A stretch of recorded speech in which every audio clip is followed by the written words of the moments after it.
Hey everybody, it's Shawn from Low Code Approach. Thanks everybody for, all the amazing suggestions that we had all year and guests to talk to and just topics to cover. We had a blast with that. We can't wait to do more, and we need your help with more topics at aka.ms/ low code topic request. We also need your help with ratings and reviews on whatever platform you use to get your podcasts. So please drop a rating, drop a like, and follow us on LinkedIn at the Low Code Approach LinkedIn group. Can't wait to see you there.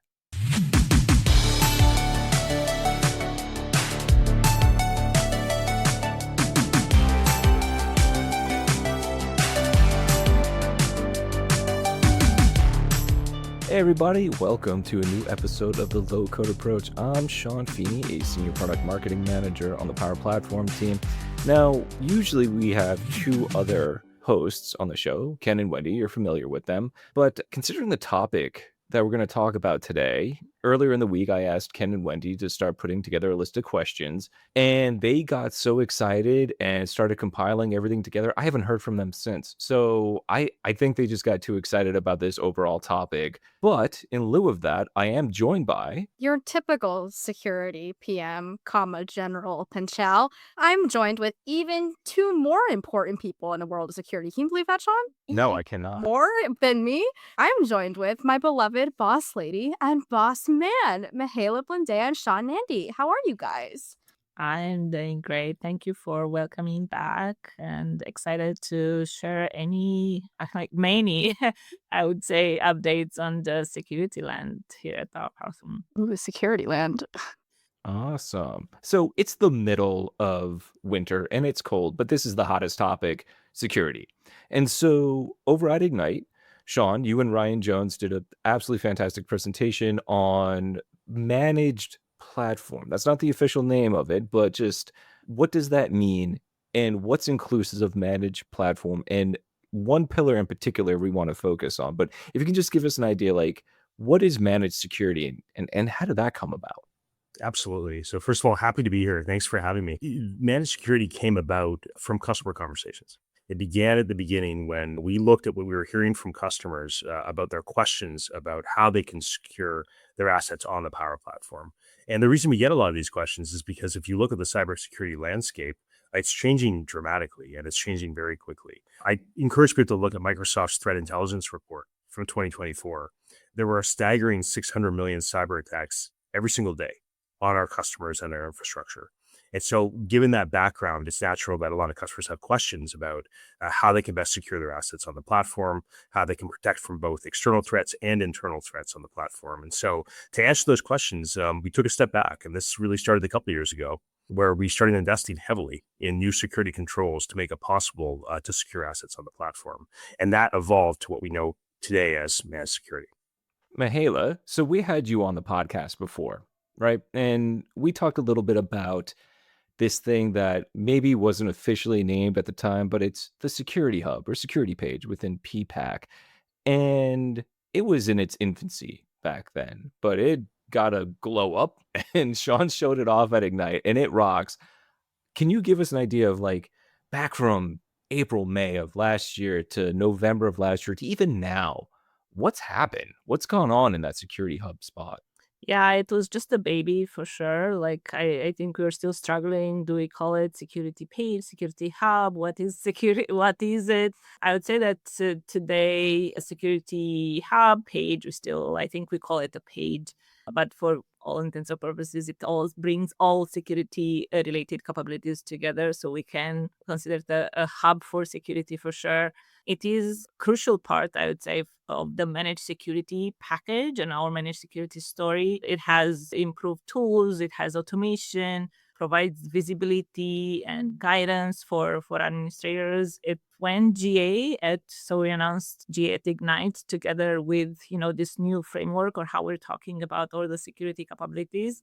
And we're still, I would say that we're in toddler years now because there's so much more to come. But hopefully our customers and admins are excited about all the capabilities and the direction, right? Like we put a framework and we embark on this train that we started with the security page and there are more exciting features to come. And we have a place to put them now. So you don't have to search for them. You just go back to Security Hub and I'm going to find them. I'm so excited for that whole single pane of glass view where all of these features are. But Shawn, I want to double click on something. You tell me a lot about what we're hearing from customers, and a feedback that we got for a long time in the admin space for Power Platform is I don't know what to do, right? I know that we talked a lot about jobs to be done format when thinking about Security Hub, but tell me more about how we're able to now provide admins with prescriptive guidance and with goals on how to actually go ahead and secure their data within the realm of Power Platform. Thanks, Austin. Yeah, that's absolutely right. The first thing I just say, taking a step back for a minute, is that security is a shared responsibility. When you're a SaaS provider like Microsoft, there's a lot of tiers in the stack that are secured already by Microsoft. And we do that in the Power Platform by building in Azure. Azure has tons of great benefits. It has a worldwide set of data centers that can protect against distributed denial of service attacks. We have a great set of security professionals who are working to secure the infrastructure every single day. But there are a set of things that the customer needs to worry about. And that's where, as you were alluding to, understanding where to get started can be the most challenging thing. And so within Security Hub, we have a posture assessment called the Security Score. And the Security Score takes all of our best practices, everything we've learned over the years, everything we continue to learn, and factors that into a numerical score to give you an idea of how things are going within your particular tenant. Now, complementing that score, we then have a set of guidance that ties to recommendations about how you can improve that score. And those recommendations tie directly to the settings that Mihaela was referred to earlier. Again, all that's accessible within Security Hub in a single place. Nice. So managed security, like you mentioned, shared responsibility, and it's comprised of things like compliance, threat protection, and I want to say like data protection. Let's put it that way. What's the difference between data protection and threat protection? Well, when we think about data protection and privacy, I think that's what we call one of these pillars of managed security. And by the way, like all this, the way we package, all these capabilities are aligning with how Microsoft looks at security for other products, across portfolios. So data protection, it's all about feature encryption, about data policies, about compliance with global privacy regulations, and safeguard this sensitive information, right? Like this is all about the purview integrations and things like that. When it comes to threat protection, it's about the system and all these capabilities that we have in the system to monitor for anomalies and potential vulnerabilities so that customers can trust that their workloads remain secure against this evolving threat that exists out there. So the difference is like, for data protection, you have policies that you can put in place, but threat protection is like the system and us putting out there capabilities that can help you proactively detect any threats before it's too late. Thank you. So I'm so glad that we have this like single spot, right, that an admin can go to. But that term admin is vague. Is this a Power Platform admin? Is this like your security admin all up that would go where? Who is this for in the organization? Well, for managed security and Security Hub in particular, definitely our target persona is the Power Platform admin. But they don't work by themselves, right? In an organization, and enterprises have a very well-established structure when it comes to protecting their data estate, and especially the business data. There is the security admin that can define those policies at enterprise level, and then they trickle down to Power Platform admins, and they have to have the tools available to comply with those policies that the security admins are putting in place. And then there are IT admins that go beyond that, setting those policies, but they have the tools to execute on those policies. Like let's think about VNet, for example, which is one of the highly demanded capabilities on the platform. We hear about that plenty. Definitely Power Platform admins do need, to work together with IT, right? To make sure that they have the infrastructure in place to be able to set those guardrails at networking level. So what we're trying to achieve with the Security Hub is to ensure that guidance is there, as well as making that experience to reach out to all these partners that Power Platform admins have across the enterprise easily, and they have the visibility needed to understand if things are available for them and how, make that experience overall much smoother. Because we do hear plenty that they're struggling to understand because it's a different department, it's a different. So we're trying to bring some of that in the Power Platform admin centers, so they have that visibility as well, even if they cannot necessarily execute on certain configurations. They at least know how and where they need to go to move forward. Plus one to what Mihaela said. One thing I wanted to just highlight, we see this happening really across the spectrum for Power Platform admins. As the platform has grown in its importance to many enterprises in terms of the kinds of workloads that are being run on it, just the scale that it's running at, the importance and the role of the Power Platform admin has really evolved as well. In the past, it was mainly, the M365 admin, the Azure admin were kind of the big admins in an enterprise. But increasingly, again, like I said, with the changes and adoption of the platform, the Power Platform admin is really being elevated from that perspective as well. And so we want to make sure that we're enabling those admins, as Mihaela said, with the right tools, but also recognize that it's a team effort, right? So how can they work very collaboratively with those other admins in the organization in a very seamless way? It's an area we get a lot of feedback on, and please keep the feedback coming because we're always looking to improve that. I actually want to double click even further on personas. So this morning I woke up and I was like, there are no new low code approach episodes for me to listen to. So I decided to listen to the episode with Mihaela from last spring as I was brushing my teeth. And in that episode, Mihaela actually goes and talks about how the Power Platform admin is really going to evolve. And it's not just going to be, somebody who's half a SharePoint admin anymore, because the role of Power Platform is really growing people's organizations. But at the same time, that being 8 months ago, we really were talking about stuff from the security and governance perspective, really tied up together, as well as from the operations perspective. And while we have now birthed this brand new managed platform with much more distinct pillars, this isn't necessarily a managed security specific question. But Shawn, can you tell me a little bit more about the different roles of people who would perhaps focus on managed security versus managed operations versus managed governance? Who are these people we're talking to? Well, I'll share the patterns that we see. And again, we're very open to being educated on this from our customers. If they see different patterns emerging, we'd love to hear that. But what we see today is definitely a heavy role for the Power Platform admin, all up as being like the first go-to person for anything to do with PowerStar, products. That Power Platform admin often tends to work with a security group, usually under like a CISO office. So a set of security professionals who are obviously very concerned about the cyber threats that exist in many organizations right now. The Power Platform admin also tends to work with operations professionals. So as they go to deploy their infrastructure, especially at scale, as they look to monitor and operate it for stability and things like that, there's a series of IT operations, professionals that are very responsible for that infrastructure in many organizations. And then I would say maybe the third audience they work with is IT governance, folks. And these are folks who are responsible for making sure that the IT infrastructure is governed in a way that is compliant, in a way that aligns with the organization's business goals. And so those are some of the main constituencies that we see in many organizations today. I have to hit my marketing quota and bring up agents and Copilot. So that's where I'd like to turn this conversation to.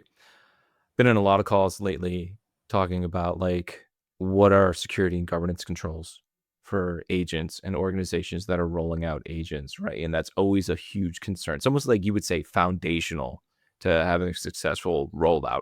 I work in marketing, remember? Thank you. To having a successful deployment of agents.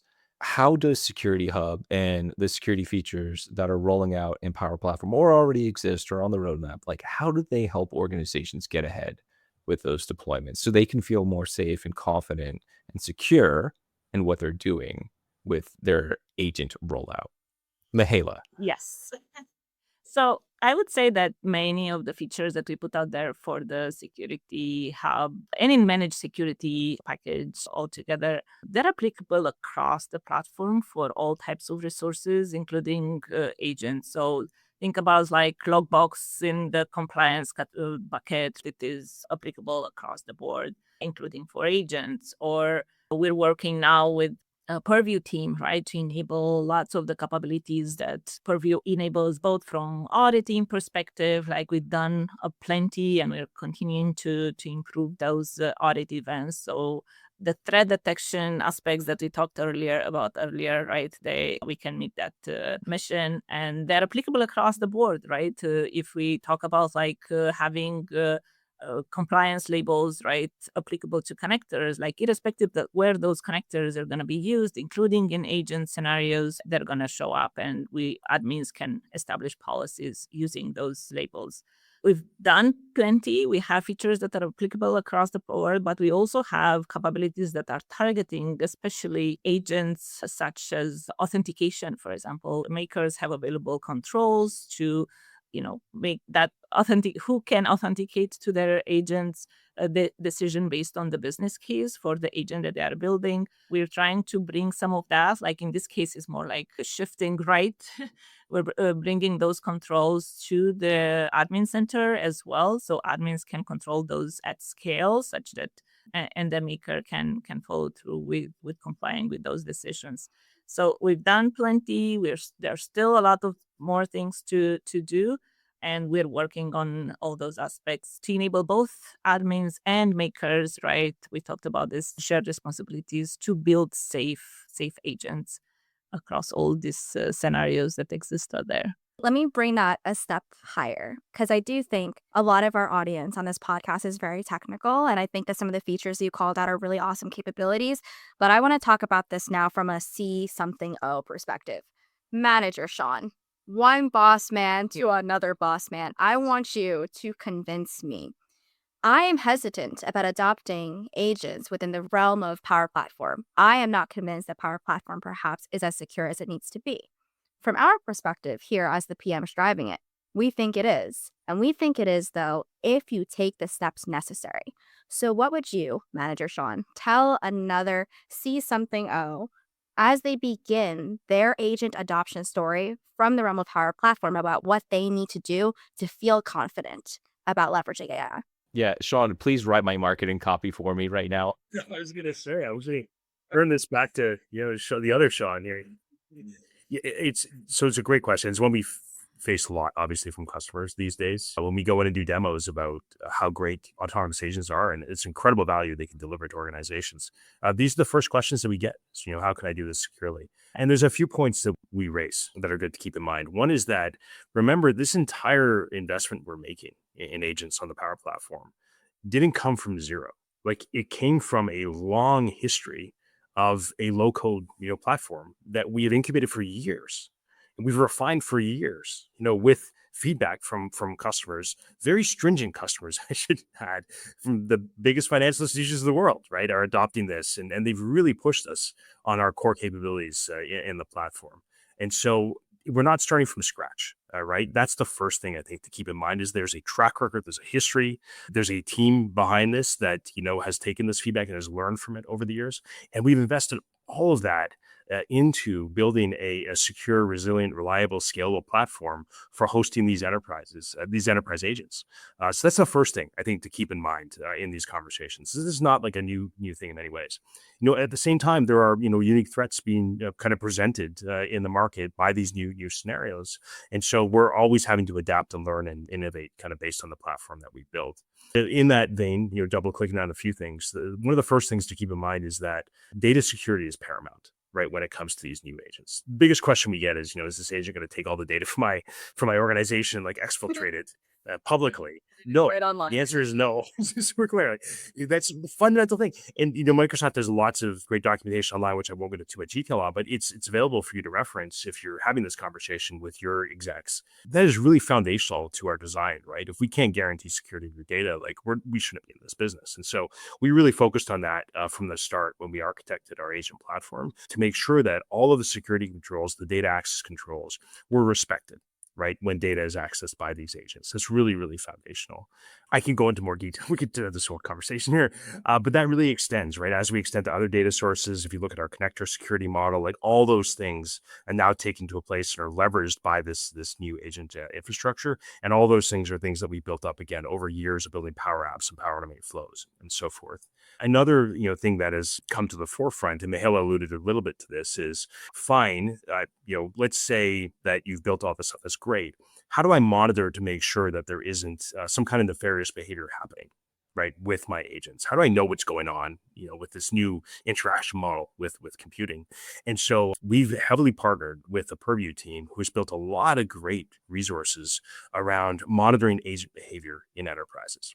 And I encourage everybody to check out the Purview for AI capabilities that were highlighted at Ignite, which, by the way, now support Microsoft Copilot Studio, agents as well. And so you can go in there and you can monitor, agent behavior, how people are interacting with agents. They have patterns to look for particular risky behaviors, right? And so all that stuff is integrated with Purview, and they've got a great support for that, not only across Power Platform agents, but also Microsoft 365 agent investment as well. Those are just There are great many things. agents. Yeah, there are definitely, there's a whole family base, and there will be more. So those are just some of the things, that we hear commonly from customers. And that's where I would start the conversation is think about the fact this is not coming from zero. There's a long history and track record, and we're proactively now investing in new capabilities that are unique to the agent security domain. And you'll see that in things like Purview for AI coming through. So those are a few things. We'll have more to share in the coming months. I would add maybe one more point of reference that speaks to, our focus on agents and bringing that visibility that customers want to understand what is going on. We released throughout last year, almost at the same time with the Security Hub, a page in Power Platform Management Center that is only focused on agents, right? Like you have Copilot Hub that is giving you that governance controls to turn things on or off, to have the visibility where agents are used in apps, are using flows, are used custom agents and so on, who's using them. And, we're constantly working on providing that deep visibility that admins want to just know what's happening. Sometimes it's not about like shutting things off, it's just to understand what and where and who's using these agents, and enterprises are going to be a lot more open to use them. So I'm gonna ask the hardest question. It's also the last question because we got to wrap up. Our producers like screaming at us in the side chat. You guys mentioned a lot, like a lot of features, a lot of places to go, integrations with Purview. How do I learn more? Where do I go to learn more about this so I can not only be able to talk the talk, but walk the walk with my security in Power Platform? Is this a question for Jocelyn? Wow. Well, we did put a lot of resources out there together with just our basic documentation, public documentation. You can go and learn more about the Security Hub and the Copilot Hub and what the capabilities you have in it. But with each milestone that we hit, we constantly put out there like additional videos and blogs. I'm sure this podcaster is going to have lots of links for you to follow up on, including the Ignite, resources and all the artifacts that we put together with the GA announcement and the managed security framework released at Ignite. But please do stay tuned for more. Like, that's why I'm going to turn back the question to Jocelyn. I know she's working on some exciting stuff that is coming up to provide more details. Mihaela is just reading like half of my Connect out loud right now. That's this Nice. aside from half of my Connect that Mihaela just gave, I guess. Lots of things, more blogs to come, more short form videos to come. We notice that really gets a lot of interaction. We're trying to work more on demos as well that are like easy end-to-end scenarios. And for our field listeners, we're also working on more content to help you sell our stuff. But honestly, I think we need a whole other episode that's just learning how to sell to your bosses with Boss Man, because that was a fire segment right there. Yeah. I like your Jocelyn is signing Boss Shawn up for more stuff. And Mihaela, you're always welcome. Like, just you can hang out with us forever and ever. Hey, thank you guys so much for joining the podcast. Like, I want to say we'll have you back on in 8 months, but I feel like it's going to be much sooner than that, just because at the speed of innovation in organizations, how fast agents are rolling out, and then the security that's needed in there. So look for an invite in the inbox, and everybody expect more security episodes. And if there are any topics you want us to cover for security, governance, and all up, please shoot us on our LinkedIn group, like shoot us recommendations, questions, whatever. We're happy to help. And always hit up General Jocelyn and Marketing Shawn. We're here to help you guys. Also join the LinkedIn group. I see you Yeah, guys on I do. it, interacting with the Always. perk and just not joining. Why are you acting weird for? Yeah, you get to see dumb shorts of us. Anyway, thank you so much, everybody, for joining. We really appreciate it. And we'll have more security info for you guys soon and lots of links. So get excited.